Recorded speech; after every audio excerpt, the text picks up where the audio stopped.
জুলাই ছাত্র জনতার আন্দোলনে পুলিশের গুলিতে শহীদ হওয়া মোহাম্মদ জসিম হাওলাদারের কন্যা লামিয়া ধর্ষণের বিচার না পেয়ে আত্মহত্যা করেছে। এ বিষয়ে বিস্তারিত জানাতে শহীদ সোহরাওয়ার্দী হাসপাতাল থেকে যোগ দিচ্ছেন সহকর্মী শওকত মঞ্জু শান্ত। কেন এই আত্মহত্যা, পরিবারের সদস্য এবং পুলিশের কোনো বক্তব্য জানতে পেরেছেন কিনা? তার যে অভিযোগের জায়গাগুলো এখন পর্যন্ত প্রত্যক্ষদর্শী এবং এলাকাবাসীর কাছ থেকে আমরা জানতে পেরেছি, সেটি সে এই ধর্ষণের ঘটনা এবং এর মামলার এগেইনস্টে যে একজন আটক ছিলেন তার জামিনের খবর এবং একই সাথে অন্যান্য আসামিদের আটক না হওয়ার যে একটা হতাশা, সে হতাশায় ভুগছিলেন লামিয়া। এবং আজকে রাত 9টার পরে 9:30টার মাঝখানে এই সময়টির মধ্যে সে আত্মহননের চেষ্টা করবে এবং ফ্যানে পর্দা ঝুলিয়ে ওড়নায় সে গলায় ফাঁস দেওয়ার চেষ্টা করে এবং পরবর্তীতে স্থানীয়রা টের পাওয়ার পর তাকে বিভিন্নভাবে দরজা ভেঙে উদ্ধার করে হাসপাতালে নিয়ে আসে এবং তখন পর্যন্ত তার জ্ঞান ছিল বলে আমরা এখানকার প্রত্যক্ষদর্শী যারা রয়েছেন তাদের সাথে কথা বলে জানতে পেরেছি।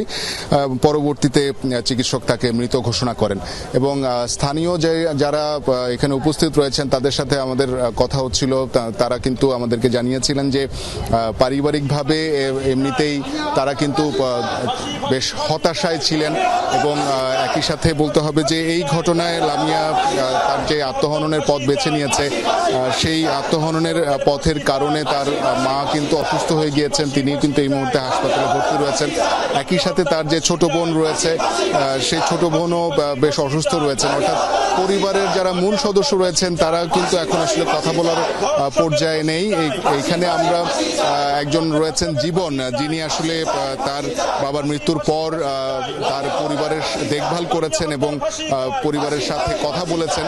তার সাথে আমরা একটু কথা বলতে চাই।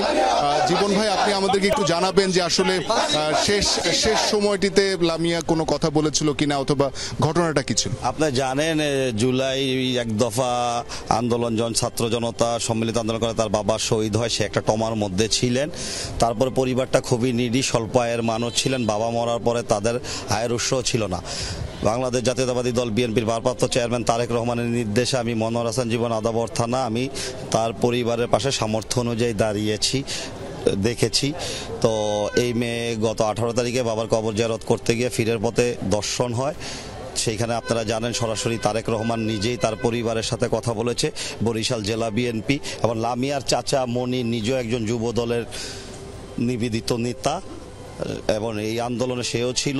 যেই কারণে এইখানে বিএনপি, বরিশাল জেলা বিএনপি এবং তারেক রহমান ওদেরকে দায়িত্ব দিয়েছে, আমাদের আইনজীবী একটা সেল আছে দিয়েছে।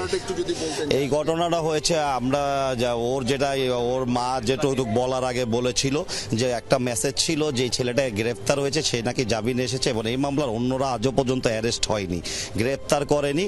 সে ঘৃণায় কষ্ট, যার মা যখন রান্না করতে যায় রুম ভিতর থেকে আটকিয়ে দিয়ে সে ফ্যানের সাথে দড়ি দিয়ে ফাঁসি দিয়েছে। ওই তার রুমের থেকে পাশেই আবার আপনার ওয়াশরুম, যেহেতু বাড়িটা টিন সেট বাড়ি, কেউ একজন জানালা দেখতে পেরে চিৎকার দিলে আশেপাশের লোকজন বাড়িটারা সহ আমাদের বিএনপি নেতৃবৃন্দরা ওই তালা ভেঙে তাকে বাইরে নিয়ে আসে, আইনা তারা এই পর্যন্ত হাসপাতালে নিয়ে আসে। একটা জিনিস প্রমাণিত। ধন্যবাদ। আমরা আসলে এখানে প্রত্যক্ষদর্শীদের সাথে কথা বলছিলাম এবং তারা যেটুকু জানিয়েছেন যে তাকে উদ্ধার করে নিয়ে আসার পরও তার জ্ঞান ছিল, যদিও হাসপাতালে আনার পরে তার মৃত্যু হয় এবং এইখানে যে তার লাশ বাড়িতে নিয়ে যাওয়ার যে প্রক্রিয়া, সেই প্রক্রিয়া হয়তো আর কিছুক্ষণের মধ্যে শুরু হতে পারে। দেবাশিস, ধন্যবাদ শান্ত যুক্ত হবার জন্য।